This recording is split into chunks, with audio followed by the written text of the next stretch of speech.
어제 비가 참 시원하게 내렸습니다. 무더위로 지치고 또 마른 땅으로 걱정이 많은 곳에 시원한 비로 채우시고 또 필요한 것을 더하셨습니다.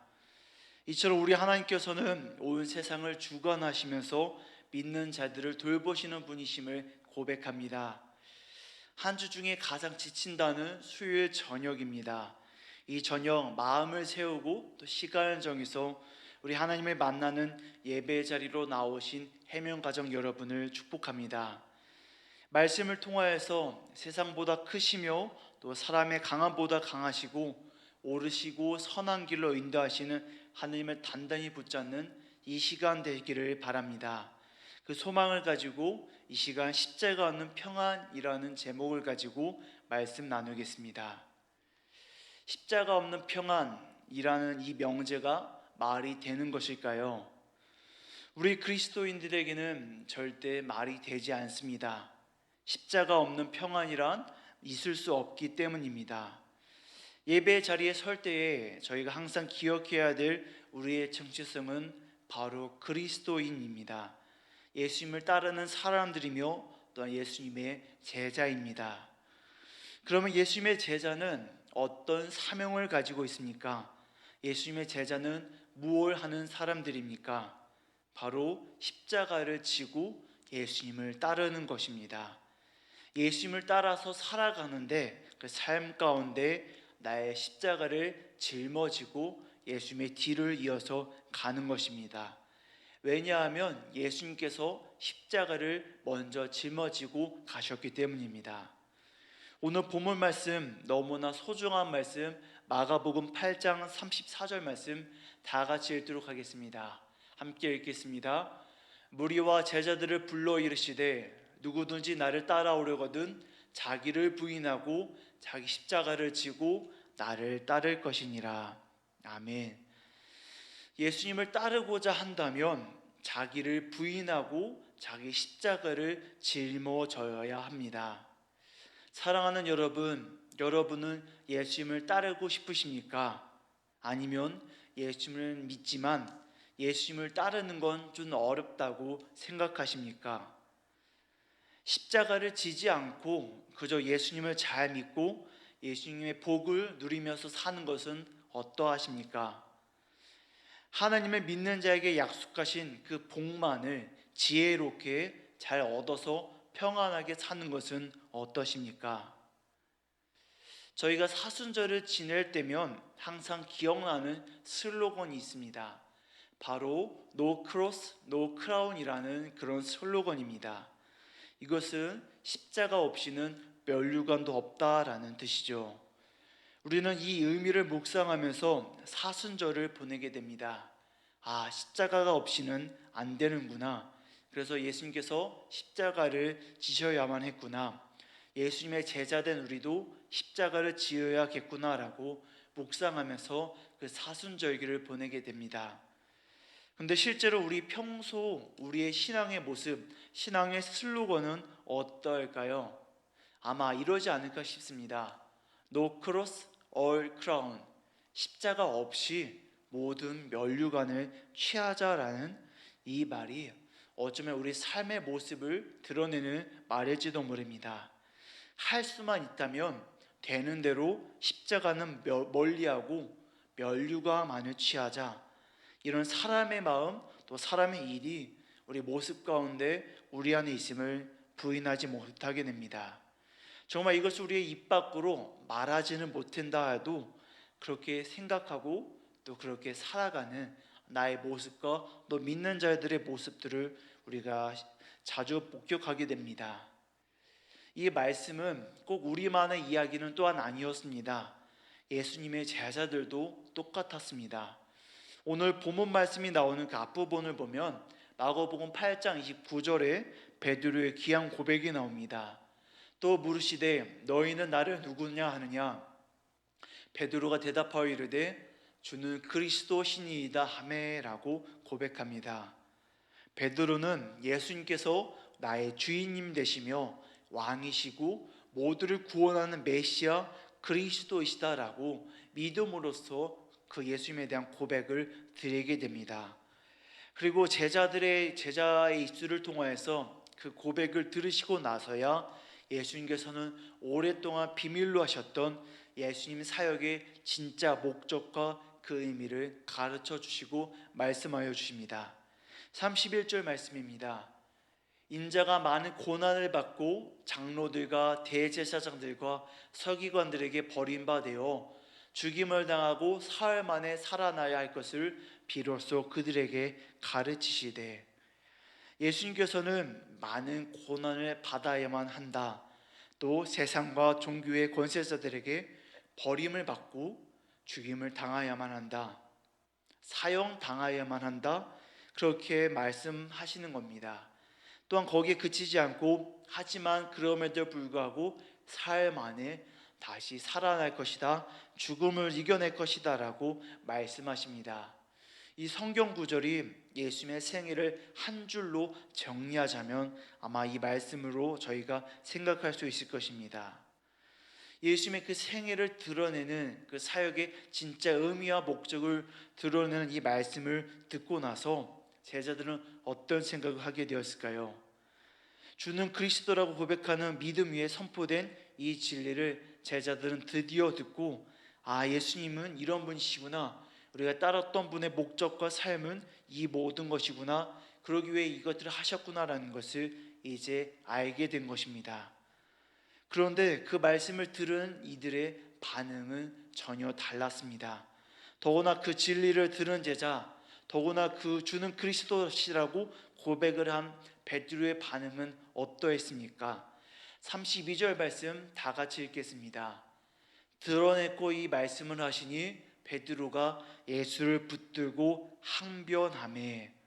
베드로가 예수님에 대하여서 항변합니다. 예수님께 대항해서 강하게 이야기하는 것입니다. 아니, 그게 무슨 말씀이십니까? 말도 안 되는 말입니다. 예수님, 그 생각 고쳐 먹으셔야 합니다. 예수님께서는 유대인의 왕으로서 이스라엘을 바꾸시고 강성하게 하시며, 또 예수님을 위해서 이 삶을 바친 우리들에게 한 자리를 주시고 부귀와 명예를 누리셔야 하는 분이십니다. 우리가 멸류관을 얻도록 하셔야 하지 않겠습니까? 라고 베드로는 예수님에 대해서 강하게 항변하는 것입니다.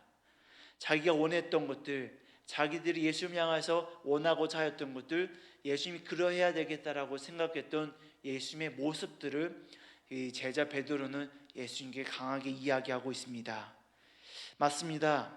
우리들의 모습, 우리가 예수님을 믿으면서 우리가 원하는 것들, 구하는 것들, 우리가 바라고자 하는 것들을 베드로를 통해서 성경에는 이미 보여지고 있습니다.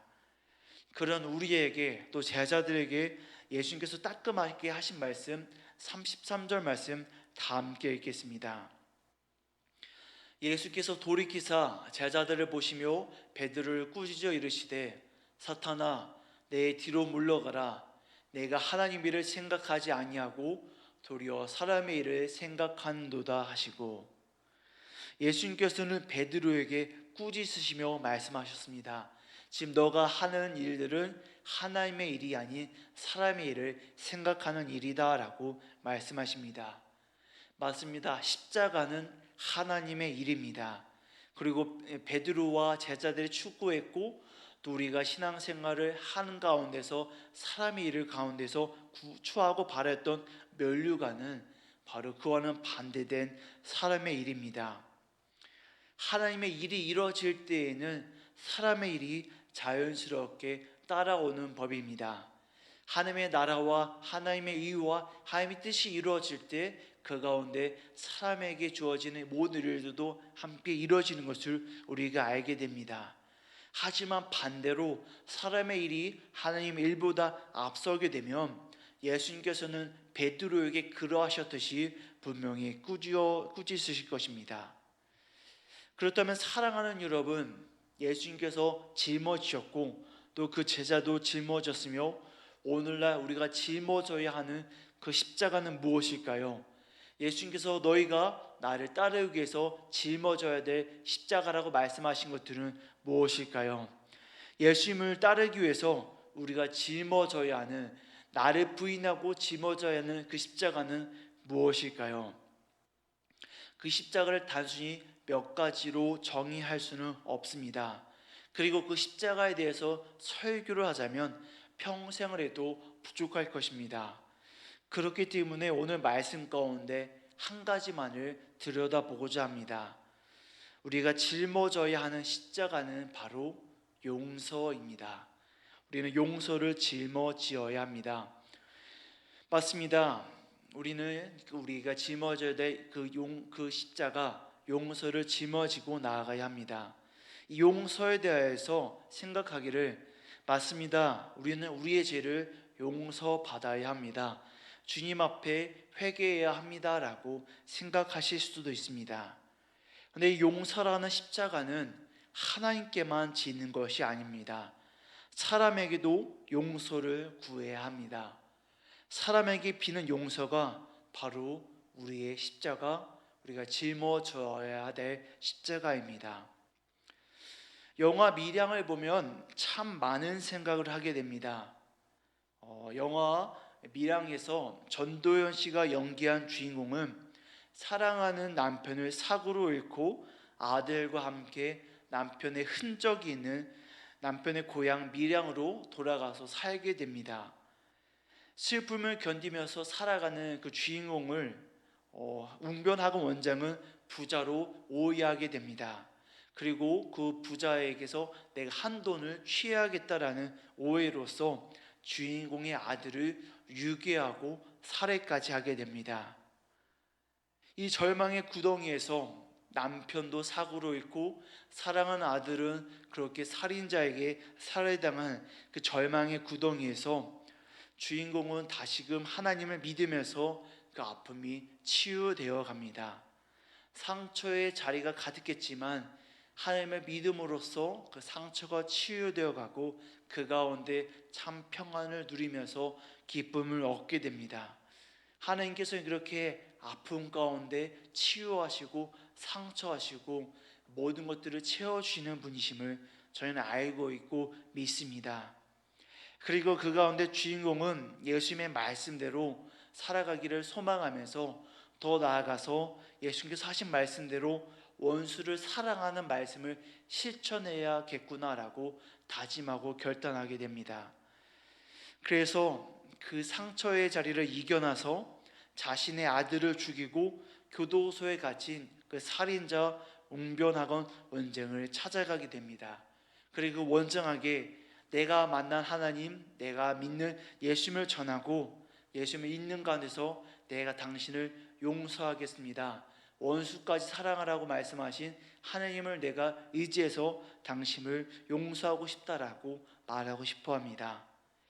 그런데 그 자리에서 원장이 말하는 것은 이 주인공이 기대한 것과는 전혀 달랐습니다.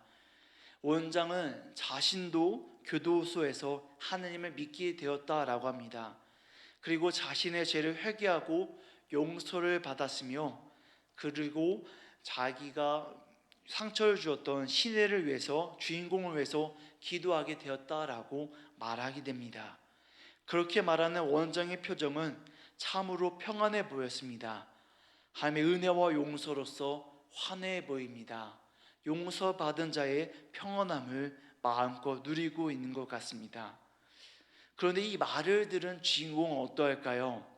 그 자기 아들을 죽인 자를, 살인자를 용서하러 갔는데 용서를 받았고 참 평안을 얻었다라고 말하는 그 살인자를 볼 때 주인공은 어떤 마음을 느끼게 될까요? 주인공은 깊은 절망과 분노에 빠지게 됩니다. 내가 너를 용서하지 않았는데 누가 너를 용서하냐? 너가 나에게 용서를 구하지 않았는데 어떻게 누가 너를 용서할 수 있겠느냐라고 그렇게 소리치며 깊은 절망에 빠지게 됩니다. 이제는 그 참 평안을 주셨던 하나님마저 부인하고 하나님을 믿는 것을 거부하게 됩니다. 사랑하는 여러분, 이 살인자 원장의 신앙에 정말로 예수님이 계신 것 같으십니까? 아닙니다. 그 살인자의 신앙에는 예수 그리스도가 빠져 있습니다. 거듭난 그리스도인, 구원받은 그리스도인의 특징은 예수님과의 교제를 통하여서 그 속사람이 예수님으로 인해서 거듭나서 성장하게 되는 것입니다. 예수님을 닮아가는 것입니다. 예수님의 십자가를 짊어지고 따라가는 것이 거듭난 자의 모습입니다. 그리고 예수님을 닮아가는 것, 예수님 안에서 거듭낸 자는 진정한 회개를 하게 되는데, 진정한 회개란 고통에 동참하게 되는 것입니다. 그리스도의 제자란 이웃의 고통을 나파하는 사람입니다. 이웃을 위하여서 살아가며 이웃을 위해서 책임을 지는 사람입니다. 자신이 아들을 죽인 그 어머니의 아픔과 고통에 책임을 져야 하는데, 이 원장은 그런 짐과 고통을 짊어지고 있지 않습니다. 자신이 짊어져야 될 그 책임으로부터, 고통으로서 함께 동참해야 될 그 아픔으로부터 자기는 빠져나와서 자기는 그 모든 것들을 외면하고서 평안을 누리고 있습니다. 그런 모습을 볼 때 밀항의 주인공은 실망하고 하나님을 원망하고 있습니다. 사랑하는 여러분, 통회함이 없는 곳에 용서함이 자리 잡았을 때 얼마나 큰 비극이 찾아오는지를 깨달아야 합니다. 예수님께서 지셨던 십자가를 짊어지기는커녕 남에게 해를 끼치고도 하나님께 도망해서 평안을 누리는 것, 자기가 짊어져야 될 십자가를 부인하는 것, 자기가 감당해야 될 그 이웃의 고통과 아픔을 모른 척하고 거부하는 것은 진정한 기독교 신앙이 아닙니다. 정말로 예수님을 믿는 자의 모습이 아니며 참된 구원받고 거듭난 자의 모습이 아닙니다. 회개란, 용서란 그리 간단한 것이 아닙니다. 정말로 용서를 구하고 정말로 회개한다면 일생 동안 양심의 고통을 함께 누리면서 그 고통을 이겨나가는 것입니다. 고통을 잊어버리고 모르는 것이 절대 아닙니다. 그 고통을 잊는다라는 것은 자기를 속이고 또 자기 아픔을 주었던 이들의 아픔을 속이는 것입니다. 정말로 회개하는 사람은 내가 주었던 그 아픔, 상처, 고통을 내가 그대로 감사하고 그대로 마주하며 그대로 직면하면서 내가 주었던 그 아픔을 나도 함께 누리면서 나아가는 것입니다. 평생토록 그렇게 살아가는 것입니다. 그런 그 고통의 과정을 통하여서, 기나긴 삶의 고통의 동참을 통하여서 그리스도인은 예수님께 더욱더 가까이 가게 되고 이웃의 고통을 이해하게 되며 진실로 예수님을 그리고 이웃을 사랑하게 됩니다. 그 오랜 시간 고통에 함께 참여할 때 바로 그때 진정한 용서를 받을 수 있는 것 아니겠습니까? 그 고통에 참여하지 않는다라고 한다면 내가 주었던 고통을 누리는 자의 아픔을 누가 싸매주고 누가 위로하며 누가 그 아픔 가운데서 함께 하겠습니까? 바로 아픔을 주었던 내가 그래야 되지 않겠습니까? 예수님께서도 사람에게 용서를 구하고 사랑 가운데서 화목한 후에야 예수님을 찾아오라고 말씀하셨습니다. 마태복음 5장 23절에서 24절까지의 말씀입니다. 그러므로 예물을 제단에 드리려다가 거기서 내 형제에게 원망 들을 만한 일이 있는 것이 생각나거든 예물을 제단 앞에 두고 먼저 가서 형제와 화목하고 그 후에 와서 예물을 드리라라고 우리 예수님께서 말씀하셨습니다. 하나님께 용서를 구하기 전에 먼저 사람에게 용서를 구하는 것이 마땅합니다. 사람 사이의 허물이 풀어지고 나서야 진실로 거룩하신 하나님 앞에 나아갈 수 있고 하나님께 예배할 수 있으며 하나님을 찬양하고 하나님을 진실로 평안하게 만날 수가 있습니다. 우리가 살아가면서 우리 주변 사람들의 고민들을 함께 들어주며 상담하게 됩니다. 저도 친구들의 고민을 종종 상담하게 되는데요. 하루는 친구 목사님이 교회 전도사님한테 괜히 짜증내고 신경질을 냈다고 마음을 어려워하며 고민을 함께 이야기하게 됩니다. 자신이 평소와는 다르게 너무 바쁘고 피곤한 중이어서 평소에는 아주 친절하게 대했을 건데 전도사님이 요청하는 것이 너무나 짜증나서 그렇게 신경질 내면서 대해버렸다고 자신이 이제했던 태도가 너무나 불편하다라고 이야기합니다. 그리고 자신으로 인해서 그 전도사님의 표정이 너무나 안 좋고 불편해 보였다라고 그 태도가 너무나 신경 쓰인다라고 그 고민을 털어놓으며 나아갔습니다. 그것을 말하는 친구 자신도 너무나 불편하고 마음이 아파하는 것이 보였습니다. 그래서 저는 답을 내려줬습니다. 먼저 그 전도사님한테 사과하고 용서를 구하라라고 했습니다. 그게 전공법이고 다른 것은 없다고 이야기해 줬습니다. 아랫사람한테 먼저 용서를 구하는 게 민망하고 어렵겠지만 용기를 내라고 그게 맞는 것이다 라고 그 친구에게 답을 내려줬습니다. 다음날 저는 어떤 연락을 받았을까요? 그 친구 목사님이 먼저 전도사님한테 사과를 잘했고 그 전도사님도 사과를 잘 받아주었다고, 잘 풀었고 마음이 평안해졌다라고 이야기해 주었습니다. 예수님을 믿는 우리는 사람에게 사과하는 것, 용서를 구하는 것, 내 잘못을 인정하는 것을 어려워합니다. 더욱이 믿는 사람들끼리는 더욱더 그렇습니다. 그것이 너무나 힘들고 불편하다고 여깁니다. 우리는 그것이 바로 그리스도인이 짊어져야 될 십자가라는 것을 기억해야 합니다. 나를 부인하는 것, 내 잘못을 인정하는 것, 그 어려움을 짊어지고 용기를 내는 것, 그게 바로 예수님을 따르는 제자의 모습입니다. 사랑하는 여러분, 내 삶과 주변 사람들과의 그 관계를 생각해 보시길 바랍니다. 나는 진실로 의롭고 정의롭고 아주 선합니까? 나는 정말로 용서를 구하고 사과할 일이 좀처럼 없습니까? 원래 가까운 사람에게 먼저 사과하는 것이 참으로 어렵다라고 합니다. 가장 가까운 부부 관계가 그렇죠. 부부 관계에서 먼저 미안해라고 말하는 사람이 지는 것이다 라고 말하면서 나는 절대로 먼저 사과하기 못하겠다라고 하는 사람들이 있습니다. 정말 부부 관계에서 우리가 잘 토라지고 싸움이 났을 때 먼저 미안해다라고 말하고 화해하는 것이 참으로 어렵다라는 것을 저희는 경험하게 됩니다.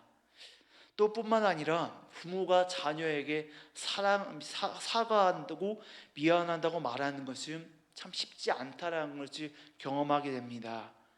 또 직장에서 아랫사람에게 용서를 구하는 것, 내가 미안해달라고 사과하는 것이 참으로 어렵습니다. 뿐만 아니라 오랜 상처와 갈등으로 인해서 깊어지고 딱딱해진 문제들, 그 외면하고 싶은 문제들을 사과하고 용서를 구하는 것이 참으로 어렵습니다. 정말 내가 알고 있고 오랫동안 그것이 마음에 쓰이고 평생 동안 무거웠던 거지만 그것을 사과하는 것, 내가 미안하다고 말하는 것이 너무나 어렵습니다. 그런데 사랑하는 여러분, 이 모든 것들은 참으로 어렵고 불편하고 힘들고 껄끄럽지만 우리가 짊어지어야 될 십자가라는 것을 기억하시길 바랍니다. 우리는 그 어려운, 그 고통, 불편한 십자가를 짊어지고 예수님을 따라가야 합니다. 예수님을 닮아가야 되며 예수님을 우리가 더욱더 만날 수 있도록 노력해야 합니다. 그렇기 때문에 사랑하는 여러분, 우리가 주었던 그 고통, 불편함에 끝까지 동참하시기를 소망합니다. 내가 말 한 번 하고 모든 것이 다 풀어졌다 마음 편하게 생각하지 마시고 내가 그 사랑하는 사람, 가까운 사람에게 주었던 아픔과 상처와 어려움을, 그 고통을 계속해서 끝까지 나눠서 짊어지시길 바랍니다. 우리가 고통을 나의 것으로 여기고 아픔을 함께 여길 때, 그 십자가를 짊어질 때 진실로 용서가 이루어지며 진실한 사과와 회개가 이루어지고, 그 가운데 우리 아픔과 상처 모든 것들이 다 풀어짐을 기억하시기를 바랍니다. 일본 사람 오야마 레이지 목사님이 계십니다. 1927년에 출생하고 2023년 작년에 이제 하나님의 곁으로 떠나셨습니다. 이 오야마 레이지 목사님은 일본이 벌인 아픔과 비극에 대해서 일본인으로서 사죄 운동을 펼쳐갔습니다. 과거 경기도 화성의 제암리교회가 일제에 의해서 교회가 불타고 집단 학살을 당한 사건에 대해서 1967년 오야마 레이지 목사님을 실제로 제암리를 방문했습니다. 그리고 그 가운데 사죄하고 이후에 제암리 학살 사죄위원회를 발족해서 1,000만 엔을 모아서 제암리 교회 재건과 또 순교 기념관 건립을 지원하는 등 그 사죄를 행동으로 옮기며 나아갔습니다. 또 뿐만 아니라 2014년에는 위안부 할머니 수요 집회에 참석해서 일본인으로서 일본 일제가 위안부 할머니에게 했던 아픔과 상처에 대해서 직접 사죄하며 나아갔습니다. 또 3.1운동 100주년을 이틀 앞둔 2019년 2월 27일 오야마 목사님은 제암리교회에서 사죄와 화해를 위한 기도회를 열었습니다. 그리고 그 가운데 이렇게 고백하며 용서를 빌었습니다. 일본 정부와 정치인은 역사적 사실을 외면하면서 사과하지 않고 있다. 지난날의 잘못을 사과하는 일본 기독교인이 있다는 것을 한국인들이 기억해 주길 바란다라고 무릎을 꿇으면서 그렇게 용서를 빌었습니다. 사랑하는 여러분, 이런 용서야말로 진실로 그리스도인이 지어야 될 십자가 아니겠습니까? 이런 진심 어린 용서, 그 고통과 고난에 끝까지 참여하며 그 고난을 짊어지는 것이 바로 예수님께서 말씀하셨던 자기를 부인하고 예수님을 따르는 진실한 십자가가 아니겠습니까? 사랑하는 여러분, 십자가를 짊어지는 제자들에게 예수님께서는 참된 평안이 있을 것이다 라고 말씀하셨습니다. 그 불편함, 고통, 어려움, 그 모든 것들로 대표되는 십자가를 짊어질 때 주님께서 주시는 참된 평안함이 있다라고 예수님께서는 말씀하셨습니다. 요한복음 16장 33절 말씀입니다. 한번 다 같이 고백하겠습니다. 이것을 너에게 이르는 것은 너희로 내 안에서 평안을 누리게 하려 함이라. 세상에서는 너희가 환난을 당하나 담대하라. 내가 세상을 이겨노라. 아멘. 예수님께서 이 말씀을 하신 것은 제자들 너희가 세상 가운데서 십자가를 짊어질 때에 그 아픔과 고통을 견딜 때에 그 고난과 박해를 당할 때에 내가 너에게 참된 평안함을 주겠다라고 말씀하신 것입니다. 자기를 부인하고 하나님을 사랑할 때에, 이웃을 사랑할 때에, 너희가 짊어지는 십자가를 짊어질 때에 예수님께서는 너희가 내 안에서 참 평안을 누리겠다라고 말씀하고 계십니다. 사랑하는 여러분, 우리가 바라고 찾는 것은 어떠한 평안입니까? 우리가 진실로 구하는 평안은 어떠한 평안입니까? 바라기는 십자가 없는 평안, 고난이 없는 평안, 아픔과 불편함이 없는 평안을 찾고 그 안에서 내가 평안을 누리고 있다라고 여기지 않으시기를 간절히 소망합니다. 비록 내가 불편하고 고통스럽지만 주님의 십자가를 짊어질 때에 내가 아픔을 준 이들에게 진심으로 용서를 구하고 그 고통에 동참할 때에 주님께서 주시는 참된 평안함을 누림을 깨달으시기를 소망합니다. 우리가 걸어가는 십자가의 길, 그리스도인의 길, 예수님을 닮아가는 그 길은 절대로 평탄하지 않습니다. 때로는 불편하고 아프고 고통스럽습니다. 하지만 우리가 그 길을 걸어가는 까닭은 그 길이 불편하지만 우리에게 참된 평안함을 얻기 때문입니다.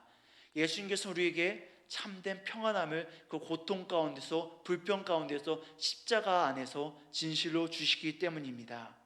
사랑하는 여러분, 주님께서 짊어지라고 하신 자기를 부인하는, 자기가 불편한 고통하는 십자가를 달게 짊어지시기를 주님의 이름으로 축복합니다.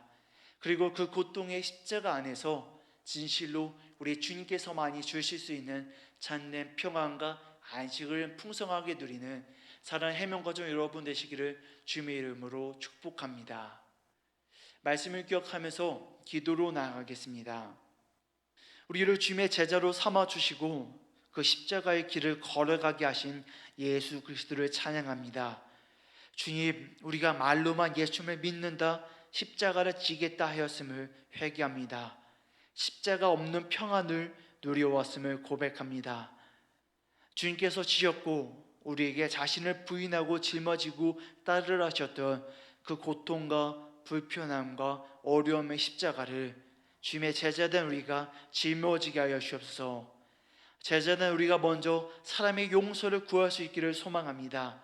우리가 아픔을 주고 상처를 주고 힘들게 했던 이들을 기억하고 용기를 내어서 용서를 구하게 하여 주옵소서. 말로만 사죄하는 것이 아닌 그 아픔과 고통에 끝까지 동참하게 하시고 진실로 십자가로 여기고 마음과 삶으로 사랑하게 하여 주옵소서. 불편한 십자가를 짊어질 때에 우리가 진실로 평안함을 누림을 고백합니다. 주님께서 약속하셨고 누리게 하시는 십자가 있는 평안을 내 영혼이 만끽하게 하여 주옵소서. 우리 영원한 선생이 되시며 그리스도이신 예수 그리스도 이름으로 기도드리옵나이다. 아멘. 하늘에 계신 우리 아버지여, 이름이 거룩히 여김을 받으시오며 나라가 임하시오며 뜻이 하늘에서 이루어진 것 같이 땅에서도 이루어지이다. 오늘 우리에게 일용할 양식을 주시옵고 우리가 우리에게 죄 지은 죄를 사하여 준 것 같이 우리 죄를 사하여 주옵고 우리를 시험에 들게 하지 마시옵고 다만 악에서 구하시옵소서. 나라와 권세와 영광이 아버지께 영원히 있사옵나이다. 아멘.